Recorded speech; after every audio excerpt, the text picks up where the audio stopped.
Hello ખેડૂત મિત્રો, સ્વાગત છે તમારું ફરીથી મારા એક લેટેસ્ટ નવા વિડીયોમાં। હવે આજના ટોપિકમાં મગફળીના પાકમાં આપણે જે જરૂરી માઇક્રોન્યુટ્રિયન્ટ્સ ખાતર આપવાના હોય છે તો એ ખેડૂત મિત્રોને સૌથી વધુ મૂંઝવતો પ્રશ્ન હોય છે। અત્યારે મગફળી છે એ સૌરાષ્ટ્ર પંથકમાં લગભગ ખેડૂત મિત્રોને 1.5-2 મહિનાની થવા જઈ રહી છે। તો એમાં આપણે જે જરૂરી માઇક્રોન્યુટ્રિયન્ટ્સ ખાતર આપવાના હોય છે જેથી કરીને આપણે મગફળી છે એમાં ઉત્પાદનમાં ઘણો એવો વધારો પણ થઈ શકે છે અને ફ્લાવરિંગ પણ જોરદાર લાવવા માટે આપણે કઈ દવાનો છંટકાવ કરવો તેમજ ગેરુ ટીકા રાડાનો પ્રશ્ન છે એ 2 મહિના પછી વધુ પડતો જોવા મળતો હોય છે તો એમાં આપણે કઈ ફૂગનાશક દવાનો છંટકાવ કરવો તેમજ ચૂસ્યા પ્રકારની થીપ્સ પોપટી જે જોવા મળતી હોય છે જીવાતો તો તેમાં પણ આપણે કઈ દવાનો છંટકાવ કરવો અને મગફળી છે એ 2 મહિનાની થવા જઈ રહી હોય છે તો એમાં ફ્લાવરિંગ સમયે ઈયળનો પ્રશ્ન પણ વધુ જોવા મળતો હોય છે અને એમાં આપણે કઈ દવાનો છંટકાવ કરવો જેથી કરીને ઈયળનો છે સંપૂર્ણપણે નાશ થાય। અને જુઓ મિત્રો, અત્યારે તમને લાઈવ ડેમો જોવા મળી રહ્યો છે, ગેરુનો ક્યાંક કોક ટપકા જોવા મળી રહ્યા છે તો અગાઉથી જ આપણે દવાનો જો છંટકાવ કરવામાં આવે તો મગફળીમાં ગેરુ ટીકા અને રોગ આવતા અટકી જાય છે। તો ખેડૂત મિત્રો, જે પણ મિત્રો આ ચેનલમાં નવા હોય તે હમણાં જ આ ચેનલને સબસ્ક્રાઈબ કરી દે। આ ચેનલનું નામ છે ખેતીની માહિતી A to Z and village life. તમને ખેતીવાડીને લગતા તમામ પ્રકારની પાકોની માહિતી છે આપણે આ યુટ્યુબ ચેનલમાંથી મળી રહેશે। તો જે પણ ખેડૂત મિત્રો નવા હોય તે હમણાં જ આ ચેનલને સબસ્ક્રાઈબ કરી દેજો અને આપણી આ ચેનલમાં ખેતીવાડીને લગતા તમામ પ્રકારના પાકોની માહિતી આપવામાં આવે છે અને એ પણ એકદમ સાચી અને સચોટ। અત્યારે મગફળીમાં જોરદાર ફ્લાવરિંગ જોવા મળી રહ્યું છે અને સૂયા બેસવાની શરૂઆત પણ થઈ ગઈ છે અને મસ્ત મજાનો વરાપ લીધી છે તો હાથી પણ હાલી ગયું છે અને સૂયા છે જમીનમાં ઝડપથી હવે બેસવાની તૈયારીમાં જ છે। તો ખેડૂત મિત્રો, આપણે હવે આપણા ટોપિક તરફ જઈએ તો સૌથી પહેલાં આપણે વાત કરીએ મગફળીમાં જે ફૂગનાશક દવાનો છંટકાવ કરવાનો છે તો એમાં આપણે વાત કરીએ તો આપણી મગફળી છે એ 55 થી 65 દિવસની થાય ત્યારે આપણે જે એમાં બેસ્ટમાં બેસ્ટ રિઝલ્ટ જે આપતી દવા છે ફૂગનાશક જે આપણે એઝોક્સિસ્ટાર છે જે એમાં દવાનું કન્ટેન આવે છે એઝોક્સિસ્ટ્રોબિન 4.8% પ્લસ ક્લોરોથાયોનિલ 40% એસી સ્વરૂપમાં આવે છે અને એ પણ આપણે લિક્વિડ સ્વરૂપમાં આવે છે। તો એનું પ્રમાણ વિશે વાત કરીએ તો 15 લીટરના પંપમાં આપણે 25 ml માપ રાખી અને છંટકાવ કરવામાં આવે મગફળીમાં તો આપણી મગફળીમાં જે ગેરુ ટીકા રાડા જે આવતો રોગ હોય છે તો એ રોગ છે એ આપણે આગળ વધતો પણ અટકી જાય છે અને મગફળી છે એકદમ જોરદાર તમને લીલીછમ જોવા મળશે। તો શરૂઆત થતી હોય ગેરુ ટીકાને જે પણ ખેડૂત મિત્રોને તો એને અત્યારે આ ફૂગનાશક દવાનો છંટકાવ છે વહેલી તકે કરી દેવો જેથી કરીને મગફળી છે છેલ્લે સુધી એવી ને એવી રહે અને આ એઝોક્સિસ્ટ્રોબિન જે આ દવાનું કન્ટેન મેં તમને કીધું એ દવાનો છંટકાવ આપણે 55 થી 65 દિવસે એક પહેલો કરવો અને બીજો છંટકાવ છે આપણે 75 થી 80 દિવસના ગાળામાં છંટકાવ કરી દેવો જેથી કરીને ગેરુ ટીકામાં બેસ્ટમાં બેસ્ટ રિઝલ્ટ આવે અને છેલ્લે પાન ખરવાની સમસ્યા જોવા મળતી હોય તો એ પાન પણ ઓછા ખરશે। અને એ પછી આપણે આગળ વાત કરીએ ખેડૂત મિત્રો તો એ દવા છે આપણે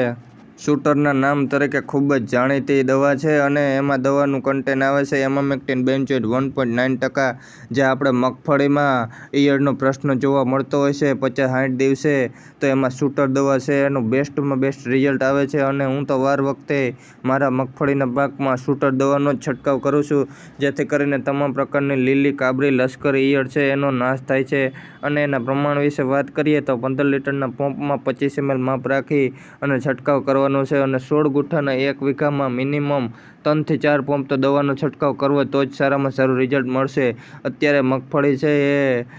બહુ મોટી થઈ ગઈ હોય છે એટલા માટે 3 થી 4 પંપ તો કરવા જ જોઈએ તો જ સારું રિઝલ્ટ મળે। અને એ પછી આપણે આગળ વાત કરીએ તો મગફળીના પાકમાં 50-60 દિવસે સૂયા બેસવાની શરૂઆત છે એ પૂર જોશથી શરૂ થઈ જતી હોય છે અને ફ્લાવરિંગ પણ જોરદાર હોય છે તો એમાં આપણે જે રુજુતા આવે છે એમાં એમિનો એસિડ પ્લસ વિટામિન્સ આવે છે તો એનો છંટકાવ કરવાથી આપણે ફ્લાવરિંગ પણ સારામાં સારું બેસે અને સૂયા છે એની સંખ્યામાં પણ વધારો કરશે। તો રુજુતા દવા છે એનો છંટકાવ કરવાથી મગફળીમાં ઉત્પાદનમાં ઘણો એવો ફરક પડશે અને એના પ્રમાણ વિશે વાત કરીએ તો 15 લીટરના પંપમાં 10 ml માપ રાખી અને મગફળીના પાકમાં આપણે છંટકાવ કરી શકીએ છીએ। અને એ પછી આપણે આગળ વાત કરીએ તો એ દવા છે આપણે પડઘમ જેમાં આપણે દવાનું કન્ટેન આવે છે થાયોમિથોક્ઝામ 12.6% પ્લસ લેમ્બડા સાયલોથિન 9.5% એસવી સ્વરૂપમાં આવે છે અને આ દવા છે આપણે થ્રિપ્સ, ચૂસિયા જીવાત તેમજ એમાં જે ગાભમારાની ઈયળ છે તેના માટે બેસ્ટમાં બેસ્ટ રિઝલ્ટ આપતી આ દવા છે. ચૂસિયા પ્રકારની જે જીવાત આવતી હોય છે તેમાં પણ આ દવાનું રિઝલ્ટ છે બેસ્ટમાં બેસ્ટ છે. તો ખેડૂત મિત્રો, આ દવાનું પ્રમાણ છે એ 15 લીટરના પંપમાં આપણે 20 ml માપ રાખી અને મગફળીના પાકમાં જો છંટકાવ કરવામાં આવે તો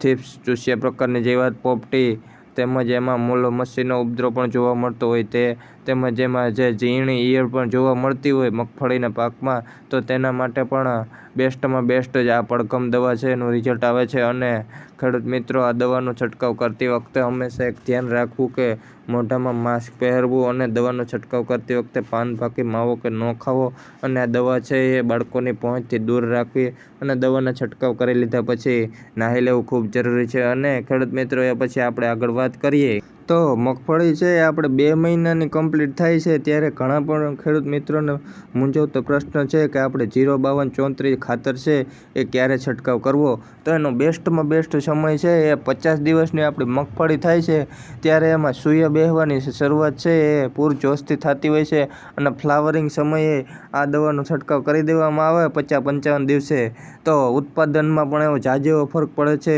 અને આપણે આ 05234 છે એ ફૂગનાશક કે જંતુનાશક સાથે છાંટવાનું નથી, ફક્ત એકલું જ છંટકાવ કરવાનો છે અને આનાથી આપણે ફ્લાવરિંગમાં પણ વધારો થાય છે અને સૂયાની સંખ્યા બેસવામાં પણ વધારો કરે છે તેમજ આપણી મગફળીને લીલીછમ કાળી વાદળ જેવી કરી દે છે જો આનો છંટકાવ કરવામાં આવે તો. ખેડૂત મિત્રો, આને પીએચ સાથે પણ આપણે આપી શકીએ છીએ અને પંપથી પણ છંટકાવ કરી શકીએ છીએ. હવે પંપથી આપણે છંટકાવ કરવો હોય 05234નો તો એનું પ્રમાણ છે 15 લીટરના પંપમાં આપણે 100 ગ્રામ માપ રાખી અને 16 ગુઠાના 1 વીઘામાં મિનિમમ 4 પંપ છંટકાવ કરવાના છે જેથી કરીને આપણી મગફળી છે એકદમ જુઓ લીલી કાળી વાદળ જેવી છમ જેવી થઈ ગઈ છે અને બેસ્ટમાં બેસ્ટ રિઝલ્ટ જોવા મળી રહ્યું છે. તો આમાં આપણે મગફળીમાં 05234નો છે એ છંટકાવ કરવામાં આવ્યો છે અને ઉત્પાદન પણ આપણે સારું એવું મેળવી શકીએ છીએ. અને એ પછી આપણે આગળ વાત કરીએ મગફળીના પાકમાં 60-70 દિવસે જે માઇક્રોન્યુટ્રિયન્ટ્સ ખાતરનો છંટકાવ કરવાનો હોય છે તેના વિશે વાત કરીએ તો સૌથી પહેલાં વાત કરીએ સલ્ફર પાવડર જે 90% WDG સ્વરૂપમાં આવે છે. સલ્ફરની ઘટ જમીનમાં હોય છે, તેલીબિયા પાકમાં સલ્ફરનો ખૂબ જ જરૂરિયાત હોય છે. સલ્ફરથી આપણે મગફળીમાં ઉત્પાદનમાં ઝાઝો એવો ફરક પડે છે અને ઓમકારનું ઝીંક છે એ બંને સાથે મિક્સ કરી અને મગફળીના પાકમાં જો છંટકાવ કરી દેવામાં આવે 60-70 દિવસે તો ઉત્પાદન છે આપણે સારું એવું મેળવી શકીએ છીએ. અને તમને લાઈવ ડેમો આપણી વાડીનો જોવા મળી રહ્યો છે, અત્યારે છંટકાવ કરવામાં આવી રહ્યો છે અને